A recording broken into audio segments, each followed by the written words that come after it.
When my daughter got home from a Christmas party at her grandparents' house, she was in tears. She looked upset as she quietly gave me a wrapped gift. "Look at this, Mom," she asked. "Why do I have to go through this?" I didn't know what to say. As soon as I opened the package, I knew it wasn't right. As a child, I instantly called the police to report what happened, which led to the gift giver's actions being made public and causing chaos. This event caused a lot of trouble in the family, and the person who did it had to deal with harsh results. I started a new job at age 34 after a rude comment from a previous boss. I am now 45 years old, and my younger husband works for the same company.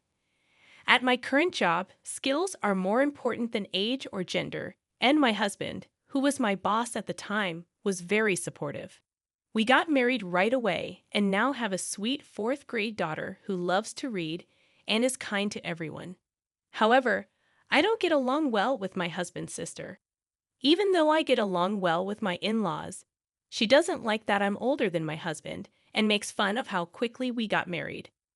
It hurt to hear her say mean things about my age and the changes in my body from being pregnant, but I tried to keep my cool for my own peace of mind. Her attitude only changed after she had a quick wedding and moved away, which cut down on our time together and stopped her from making fun of me. This change lets me focus on getting ready to meet our daughter. Even though giving birth was hard, the birth of our daughter was a happy event in our lives that cleared the sadness that had been affecting our happiness. During the birth of our daughter, it was very important for me to have my husband's steadfast support and positive words. When she cried for the first time in the delivery room, his thanks and appreciation for my work made us both cry tears of joy. But 5 months after our daughter was born, my sister-in-law had a boy and started coming to our house again. Each visit took an hour. Her goal seemed to be to make negative comparisons between our kids and to say mean things about my age, which made my daughter feel bad. She said it was clear from the lines she said were on my daughter's face compared to her child's smooth skin. Her brazenness astounded me as I was adjusting to being a parent for the first time. She wouldn't bring any baby necessities with her, but she would leave with diapers and formula, saying she didn't want to run out. This action really confused me. It seemed like the main reason she came was to put me down and then take goods, like it was her right. Because of her husband's job, they had to move to a different state, so she stopped visiting. This brought some peace for a short time, until our daughter started grade school and found out that her cousin was also there.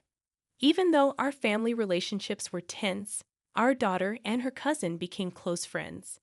She took care of him because she was older, nicer, and more honest.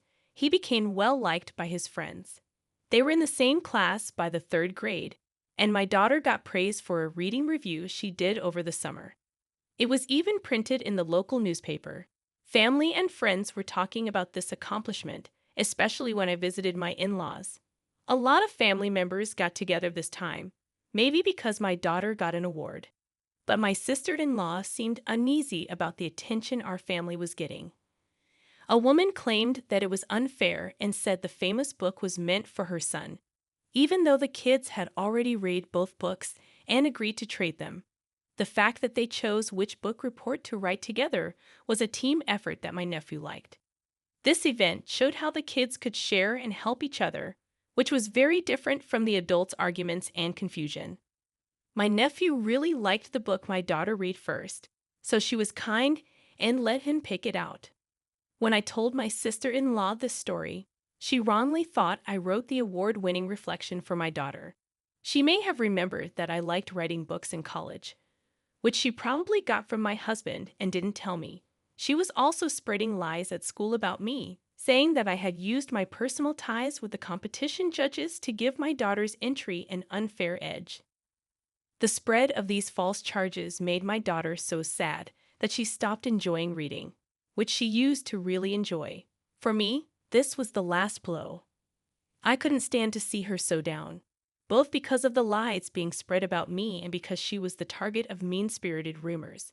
I told my husband about his sister's mean behavior toward me for the first time since we got married before I did anything else. This included taking clothes meant for our daughter, saying mean things about my looks while I was pregnant, and comparing me to a sumo wrestler because she thought babies couldn't tell the difference between gender-specific clothes. My husband agreed that it was time to involve his parents because he was so angry about his sister's behavior. He insisted on telling my sister-in-law about the problem in person, so he went to her house with his parents. Her initial happiness at having her family visit out of the blue quickly turned to shock when my husband gave her a harsh warning. When she was called out, she got angry and blamed me for exposing her to her favorite brother. By making herself the victim, she was trying to avoid taking responsibility. At first, I returned her calls because I thought she was trying to make things right. But it turned out she was just venting her anger. In the end, I set her phone number to go straight to voicemail, so when she tried to call, I didn't answer. I thought at first that she had lost interest when the calls stopped after a few weeks. It turned out that wasn't the reason, though.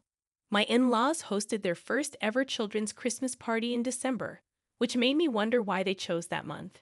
No matter what, my daughter was thrilled to be asked. She remembered the fun Christmas party she had in kindergarten and hoped for something similar at her elementary school, but they couldn't hold one because of their policy on religious events. I'd often wonder why people have to strictly follow faith traditions when Christmas has become a holiday that people all over the world love and celebrate in their own unique ways.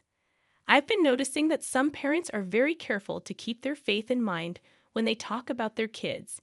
My daughter and I have celebrated Christmas quietly at home for the past 2 years, choosing to enjoy the holiday in our own unique way.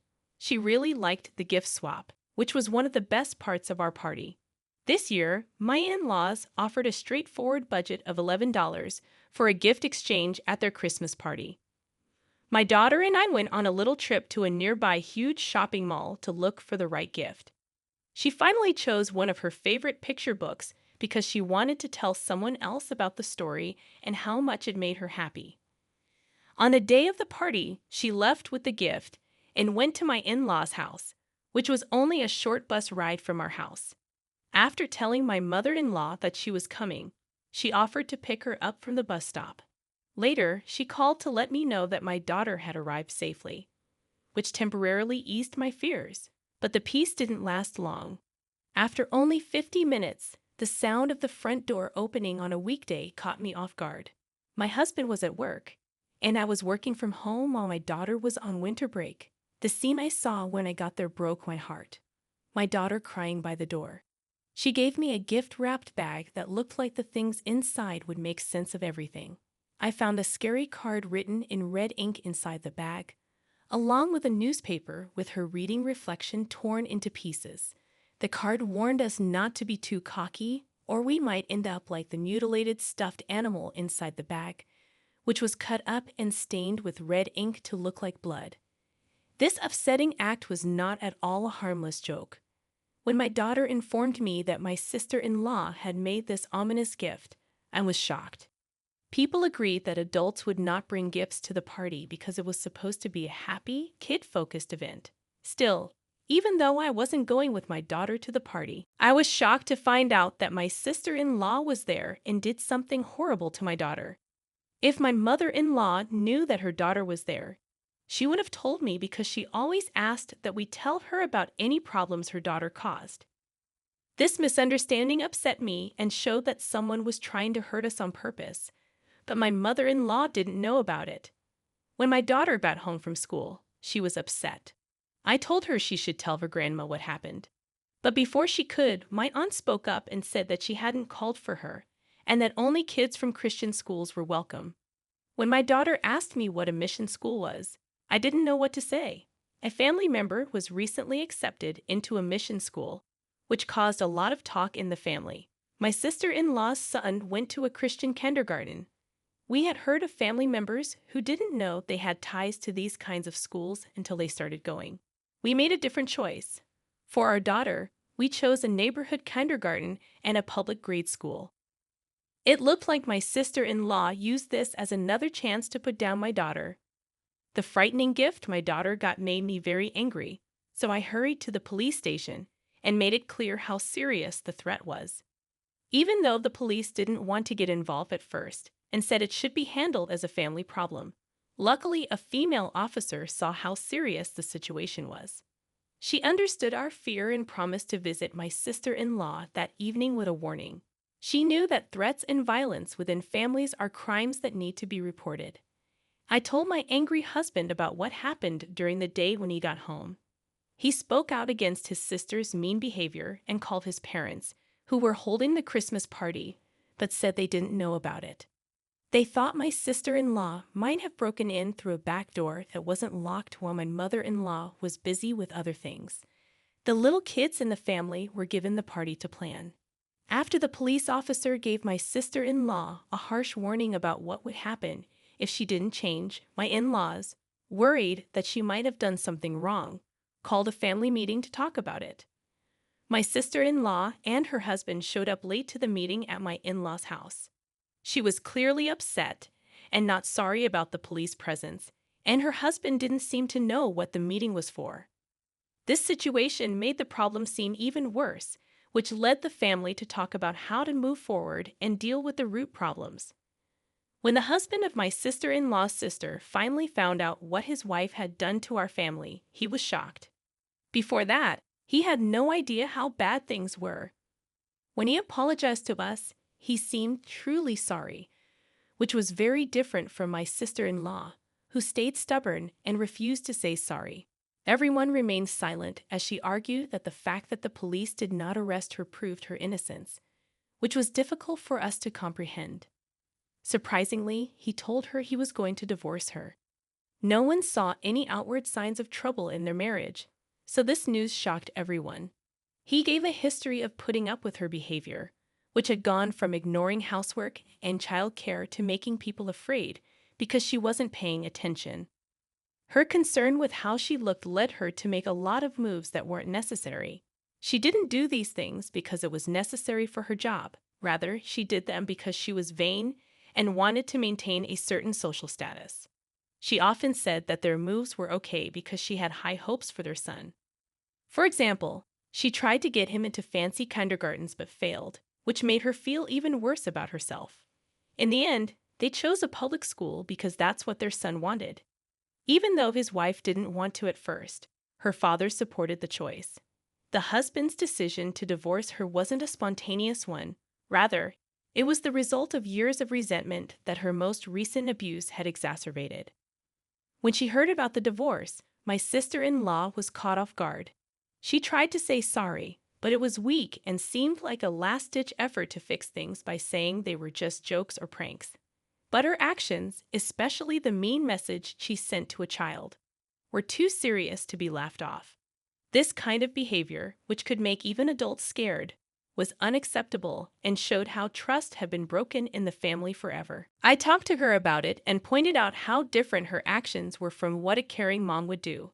I told her, just because you're a parent doesn't mean you automatically have parental instincts.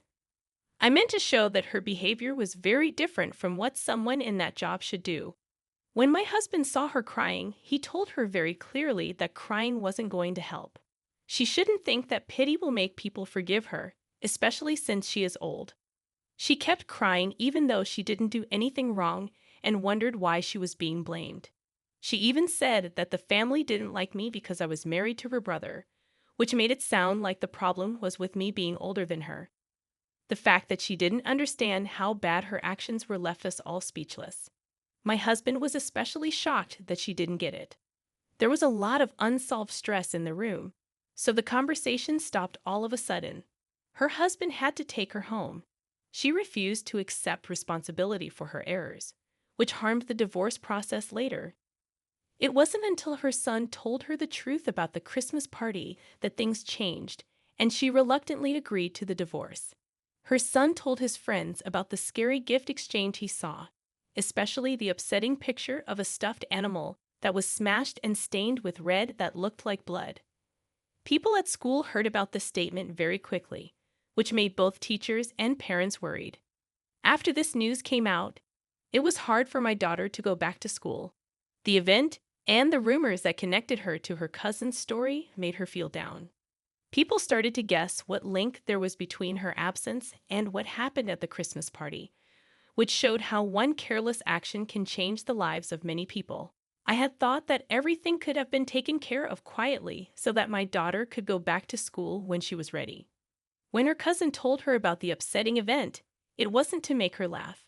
It was a desperate plea for his mother to stop doing what was hurting him. When her husband saw how these revelations affected people, he felt he had to speed up the divorce process and agreed to her terms just to end their split. By that time, she was really well known in the neighborhood for being scary around kids, which made her friends avoid her and even neighbors dislike her. She felt stuck and shamed, so she saw the split as a way out. She thought that going back to live with her parents would make her feel better, but her ex-husband was adamant about keeping custody of their son, and she didn't fight the decision. Instead, she coldly told her son that she didn't care about him because she was planning to get married again and kids were getting in the way of her plans. Her mean words made her son bravely turn her down. He told her he didn't need her in his life and that he was happier with his dad's care. He also told her not to talk to his cousin. When she went back to her parents' house, she was not allowed to stay, which made things worse for her. She had to deal with the effects of her acts by herself. Her downhill spiral put her in dangerous positions. For basic needs, taking out loans from sketchy sources, and then she disappeared from our lives. My husband and his parents decided not to file a missing persons report because they saw her absence as an answer. After that, my daughter got the courage to go back to school, where her cousin is still there to support her and promised to look out for her. Unexpectedly, this hard time has brought our families closer together, especially with my ex-brother-in-law, as we work together to help the kids. In the absence of my sister-in-law, my in-laws have taken care of and loved both of my grandkids with open arms. Now that she's not around, our family is at peace and has built a strong, trusted bond that was missing before.